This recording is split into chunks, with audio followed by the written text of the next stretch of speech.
So the removal of pressure and the timing is very important.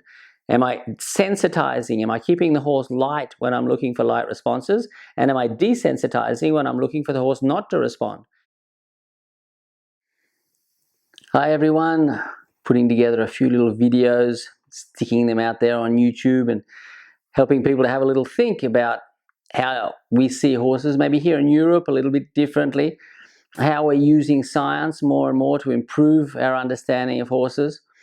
And one of the things I'll talk about today is the difference between sensitizing and desensitizing. Now, when we talk about science, sensitization and desensitization, they're both sensitizing, desensitizing, they're both non-associative learning processes. Now, probably not going to go so much into that, into the deep science of this, because if I get into that, there's not the two of them being non-associative and things, it can get a little bit confusing. So what I'm going to do is I'm going to bend the science a little bit and just keep it pretty basic and say, when everything you do with the horse, you're either causing the horse to be sensitive to certain responses and not sensitive, less sensitive to other responses. Now, I'll try and keep this as clear as I can, because sometimes even the science, when we get right into it, becomes pretty heavy going.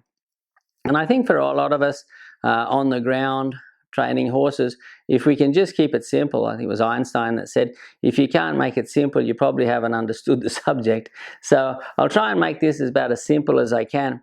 Now, one of the problems with the word desensitization is that people tend to think that it means removing the sensitivity, where of course what we're actually looking for when we're working with horses is removing fear and flight. Fear and flight, really bad territory. They're the type of things that the horse can learn really quickly, unfortunately, and have a lot of difficulty forgetting. So anything based with fear and fright or pain or danger or anything, best avoided. And don't use flight responses in anything to do with the training of the horse. I'll talk more about that later. Now, when we're talking about desensitization, what we're actually talking about is, for example, I'd be rubbing the horse all over with my hand and just make sure that he's not trying to escape that contact, that he's not bothered by it, make it as agreeable as I could for the horse. I could do that with a stick. I could do it with a flag as well. I take a flag and move it all around the horse.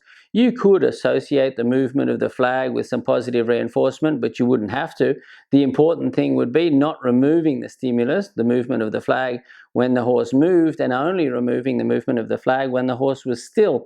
You wouldn't probably flag the horse making him scared. I would tend more and more these days to go towards trying to find out where his tolerance level is, taking the horse to that level and then removing the stimulus and say, okay, I'll get just to your scary point and then take it away, and move it up to the scary point and then take it away, and try and get the scary point to move further and further away, so that soon enough and relatively quickly, it's one of the oldest, one of the most basic, and probably one of the most easiest learning forms that is desensitization.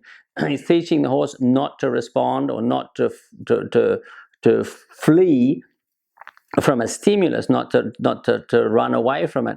Now, if you are terrifying the horse and trying to hold him still and put hobbles on him, and these are some of the techniques that I saw back in the 80s, hobbling them and then sacking them out, as we used to call it, getting these big bags or horse pads and then just flopping them all over the horse, and the horse would be panicking in his hobbles. We'd have him hobbled and half tied up, and a few men, right? And there's just sweat and dust everywhere. And as my father used to say, when there's sweat and dust, it's usually not good. So there'd be sweat and dust everywhere, and the horse would end up throwing himself down, and sometimes he wouldn't get back up again. Finally, the horse would give in, and he would be, as we used to say in those days, he'd be broken. Which, people would pay to get their horse broken, which is a funny enough business. I wouldn't think over here in Europe now, if I said to someone, how much will you pay me to break your horse? I doubt that it'd really be a goer as far as a business would go. So anyway, we were trying to desensitize the horse, but we were probably getting into areas which were called flooding, and just a heap of information, and the horse would just give up. He would capitulate, he'd give in, he'd surrender. and inhibition, which means he couldn't run away anyway. So we're flooding, we're using inhibition, we're inhibiting his flight response. We've got his legs tied up or got him tied, and he can't get away anyway, so he'll end up giving up. And even in other animal, I was looking recently, it was quite a sad video of people, how they were breaking in elephants in Thailand or somewhere. It was pretty unfortunate to see that their technique, fajan it's called, and it's a similar sort of thing. The elephant can't get away, so the flight response has been inhibited.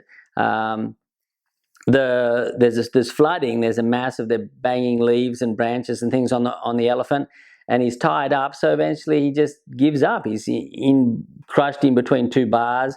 His feet are tied up. They're flapping leaves and things all over him. Eventually he gives up. And of course, luckily, there are some great scientists out there these days that are trying to take that information to those people and say, hey, look, there's another way of doing this. We know how to condition responses. We can use positive and negative reinforcement. We can teach the elephants.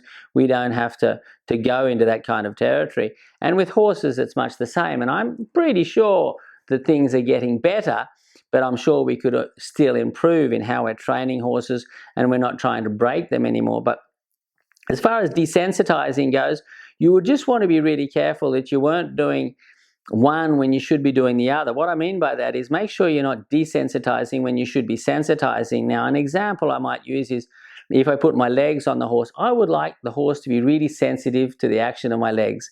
So I might move my seat forward, squeeze my legs. When the horse goes forward, remove the legs. The only way the horse would learn to go forward was by understanding what process or what movement or what action removed the pressure of my legs. And that's how horses learn. They learn by trial and error. What action removes an action? What action obtains comfort? I put my legs on the horse, uncomfortable. The horse goes forward, comfortable. If he does other things, don't remove the legs or take control of the horse, control his feet. But when he tries the good response, of course, the horse must win. And when the horse wins, he'll try again that same response. It becomes quite more probable that the horse will retry the same response that worked for him the first time. You would want to be sure that the horse was trialing the good response and not a bad response. For if the horse, I put my legs on and the horse lifted his back end and did a big kick up in the air and I removed my legs at that moment there, I'd probably be teaching the horse something that I really didn't need him to learn. So when the horse goes forward, of course, the legs will be removed, and I'll be sensitizing. I'll be teaching the horse to, from leg pressure, move forward. Now, it's not a scientific term that we use, sensitizing. I'm just using it to help you understand that if the horse moved forward and I said, oh, great, he's going forward, and I keep the leg pressure on, what am I going to be doing? Am I going to cause the horse to become sensitive to leg pressure, or am I going to cause the horse to become less sensitive? The horse goes forward, I keep the leg pressure on, I keep saying, come on, keep going forward, keep going forward. The horse finds that what he's doing isn't removing the pressure. So what will he do? He will either habituate to that temperature, to that pressure, and say, okay, well, I'll just get used to it. He'll become accustomed to it. He's okay, that pressure's there. It's kind of like the girth on the saddle. Can't do anything about it. Doesn't go away. Might as well ignore it. Or he will defend and find a defense that works, and he might buck, he might kick, he might do other things and find a way of removing the leg pressure. So either way, if I'm desensitizing the horse accidentally, that would be kind of unfortunate. And people tend to do that a bit, but they maintain leg pressure and the horse gets desensitized to leg pressure, and they maintain the pressure on the two reins and the horse gets desensitized to the pressure in his mouth. Now, you wouldn't want to do that. You would want to maintain sensitivity. You would want to keep the horse light in the mouth. And so when he moved away from the pressure, you would want to be yielding and saying exactly, and getting the horse to win when he tries the good response. Now, if whatever he tries it's not working, he'll start tossing his head and pulling down and pushing up and trying to remove the pressure out of his mouth. And now you're going to get the horse to trial lots of other responses, probably not so good, until he finds one that works, which might be pushing really hard, head tossing his head. Someone said to me in a clinic a while back, my horse loves to toss his head. So where does he toss it? You know, why would a horse love tossing his head? Of course he doesn't. What he loves is finding a solution to remove pressure in his mouth. That's what he's looking for. And if he could find a good solution and it would work for him, then he would only try that solution. He wouldn't need to try other solutions. And people tend to they say, oh, my horse has got a hard mouth. Well, he didn't have. He didn't have until it became hard, because he's got habituated, or he's become accustomed, or he's been desensitized to constant pressure in his mouth that he's been unable to remove. So you would want to maintain some sensitivity, a lot of sensitivity, to some of the equestrian aids. If I put a leg on, I want the horse to be light. I would rather just put the calf of my leg on the horse and not have to go to the heel or the spur. So I'd want my horse to be as light as possible to my legs. I'd even like the horse to be listening to the action of my seat, and I'd like the horse to be light in my hands, to where I could ride the horse with the reins between these two fingers. And if I couldn't do things, have the horse in a good position with the thumb and the first finger there, well, that probably isn't light enough. And what would I need to do to be able to get that horse lighter? So am I removing pressure at the right time, or am I maintaining the pressure too long and the horse is becoming used to it, and now he's got a dead mouth? It's only dead because I killed it. Now, that would be a similar idea when people accidentally sensitize the horse. If I was going to put fly spray on my horse and the horse got a little bit bothered by the fly spray and he moved because he was bothered, and I stop the fly spray and I give the horse a little rub, because I'd like to reassure the horse. I'd like him to know that, hey, I'm not trying to hurt you. So I give him a little rub. But what's the horse learning? I'm reasoning that from a human perspective, but what does the horse just learn? The horse has just learned that if I move away when the fly spray is going, if I move away, the fly spray stops. So what's he learned to do? And I get a nice little rub. So what's he learned to do? He learns to move away. And now you've taught the horse to move while you're putting the fly spray on. Now you might punish the horse or something when he moves next time so that he doesn't move. And now the horse will just make a very nasty association with the whole fly spray process. And now he's going to become very difficult with fly spray. No horse was born difficult with fly spray, but a lot of horses have become difficult with the fly spray or with the clippers. Now, a horse was born difficult with the clippers, but a lot of them have become difficult with the clippers because the good response hasn't profited the horse enough, and the bad response has probably profited the horse quite well. The horse has profited when he's done the wrong thing, and he hasn't profited when he's done the right thing. And now, now the horse has learned to do something he absolutely shouldn't do. So just make sure that you're not teaching your horses things upside down, if you know what I mean. So if I'm keeping my horse light to the pressure of my legs and light to the pressure of my hands and very light to body language, I might like to teach the horse to go backwards, and I'd have a little code, a little signal that I'd use, maybe move my lead rope like this, and then get the horse to go backwards until it becomes really light, and then the lighter signal could obtain the response, and I'd like to keep that light. But if the horse is going backwards and I keep moving my lead rope and the horse is trying the good response and it's not obtaining the release of pressure, he'll probably start getting dull and heavy and slow. So the removal of pressure and the timing is very important. Am I sensitizing? Am I keeping the horse light when I'm looking for light responses? And am I desensitizing when I'm looking for the horse not to respond? If I'm sensitizing the horse to the clippers and the fly spray, that's not a good thing. If I'm desensitizing the horse to my legs and my hands and my body language when I'm working on the ground, that's not a good thing either. So it would be really important to learn the learning processes of the horse and understand how they work to make sure that I'm not doing one when I should do the other. I see a lot of horses over here that are very sensitized to fly spray and clippers, even to humans, and different things, sensitized to movement in the saddle, or maybe removing your coat, or taking a water bottle or something. They're very sensitive to all those things, very sensitized, because the desensitization process hasn't worked out properly, and they're very heavy and dull to leg pressure, hand pressure, and any of the different equestrian aids that we might use either on the ground or in the saddle.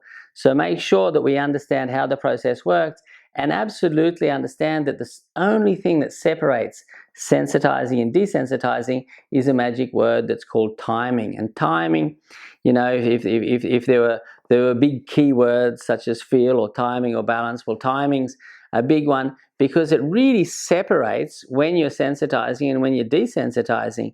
If you're getting the timing wrong, imagine I put the fly spray on the horse and he jumps away from it, and I stop the fly spray now. Well, I might be sensitizing my horse to the fly spray. Bad timing. Absolutely shouldn't have done that. I might put the clippers on the horse, start rubbing him with the clippers, and he moves away from it. The distance between the clippers grows, the clipper stops. The horse learns that if I can move away from the clipper stops, and that's exactly what he should be doing. Bad timing, the clippers should have stopped while the horse wasn't moving, but not when he was. And if you're getting the timing wrong, put the legs on the horse goes forward, the legs need to be removed now, not a little bit later, right now. Put the pressure in the horse's mouth, the horse yields, the pressure needs to be removed now. Stop the horse, block my seat, stop the horse stops, the pressure needs to be removed now. Using the removal of pressure to teach the horse to become light. It's not the use of pressure that gets lightness. It's the optimal release of pressure at the right time that gets lightness. So again, lots of things to think about, because when I'm looking at all the different re-education cases that we have here, all these poor horses that run into trouble understanding humans, and we get a lot of them, the problem is often the horse has just learned what he didn't need to learn because the person didn't know how the horse learned. Now, incorrect timing, not understanding basic concepts such as sensitization and desensitization is the cause of a lot of problems. These are things that every rider, every person that wants to become a horseman, anyone that has anything to do with horses should be learning these concepts. If it's not to be safe, at least for the well-being of the horse. Anyway, a little more to think about, and I'll see you again in another video.